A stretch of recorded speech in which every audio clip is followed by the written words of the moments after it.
বাচ্চা না বালে সবই গার মারার তাল, আমি কিছু বুঝি না নাকি? দেখুন, এই স্কুলে আমি আমার মেয়েকে ফিস দিয়ে পড়াই, তাই আমার পরিষ্কার হিসাব ফাটাকে স্কুল থেকে বের করে দিন। বের করে দিন বলে হয়ে গেল? তুই ফিস দিয়ে পড়াস আর আমি কি পুঙ্গা মেরে পড়াই নাকি? দেখো ফুটো, এই স্কুলে তোমার ছেলে এবং পল্টুর মেয়ে দুজনেই আমার চোখে সমান, তাই আমি নিজে থেকে কোনো সিদ্ধান্ত নিচ্ছি না। যেহেতু পল্টু একটা মেয়ের বাবা হয়ে চাইছে যে ফাটা শাস্তি হোক, সেহেতু আমি পল্টুর কথাটাই রাখছি।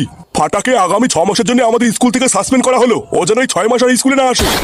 ভোটার বল, আপনি সামান্য একটা কথা নিয়ে আমার ছেলেকে 6 মাসের জন্য সাসপেন্ড করে দিলেন? বাচ্চা না বালে সবই গার মারার তাল, আমি কিছু বুঝি না নাকি? দেখুন, এই স্কুলে আমি আমার মেয়েকে ফিস দিয়ে পড়াই, তাই আমার পরিষ্কার হিসাব ফাটাকে স্কুল থেকে বের করে দিন। বের করে দিন বলে হয়ে গেল? তুই ফিস দিয়ে পড়াস আর আমি কি পুঙ্গা মেরে পড়াই নাকি? দেখো ফুটো, এই স্কুলে তোমার ছেলে এবং পল্টুর মেয়ে দুজনেই আমার চোখে সমান, তাই আমি নিজে থেকে কোনো সিদ্ধান্ত নিচ্ছি না। যেহেতু পল্টু একটা মেয়ের বাবা হয়ে চাইছে যে ফাটা শাস্তি হোক, সেহেতু আমি পল্টুর কথাটাই রাখছি। ফাটাকে আগামী 6 মাসের জন্য আমাদের স্কুল থেকে সাসপেন্ড করা হলো, ও যেন এই 6 মাস আর স্কুলে না আসে। ভোটার বল, আপনি সামান্য একটা কথা নিয়ে আমার ছেলেকে 6 মাসের জন্য সাসপেন্ড করে দিলেন?